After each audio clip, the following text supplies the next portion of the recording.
The original skeleton in 1974 allowed scientists to establish that walking upright came before increased brain size. So before the discovery of this skeleton, it had been thought the brains got bigger and then we walked, but it was actually the other way round.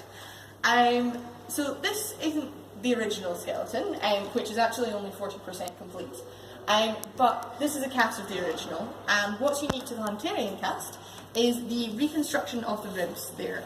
So you can see the different colours on the ribs. And in reconstructing them, scientists think they've established that this branch of the family, and earlier we've got the zoology and anatomy museums used for teaching purposes, but we're also still involved in the research of fossils, and it was the Hunterian's own curator who discovered what is, according to the Guinness Book of World Records, the world's smallest dinosaur footprint. So it's the little one in black that you can see inside the larger footprint there.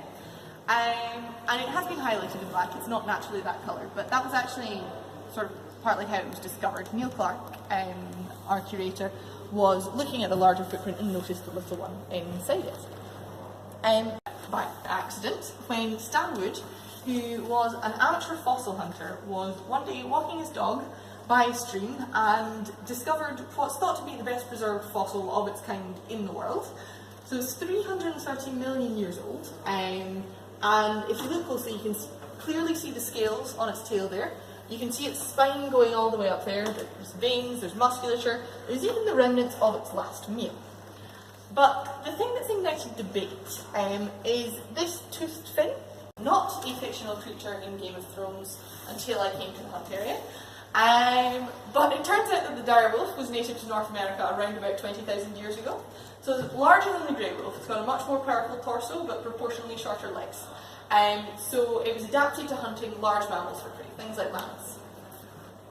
Unfortunately for the dire wolf, that meant that when humans migrated to North America around about 16,000 years ago, they were in competition for the same food. Barbed wire over there, there is a coat hanger, and there are all sorts of ties over here that could be tent pegs, could be the sort of ties that hold bricks together in building works, as well as, of course, your traditional building materials, which translates to a map of the whole world and was developed by a Jesuit missionary called Ferdinand Verbiest while he was director of the Imperial Observatory for the Second Manchu Qing Emperor Kangxi. And because Kangxi was only the second emperor in his dynasty, he was looking for a way to establish himself. And one way to do that's important. So to balance these ideas, with things like the mountains drawn on as images rather than plan, California is its own peninsula, and the sort of, it's not quite to scale, although it was made in 1674, it's not bad.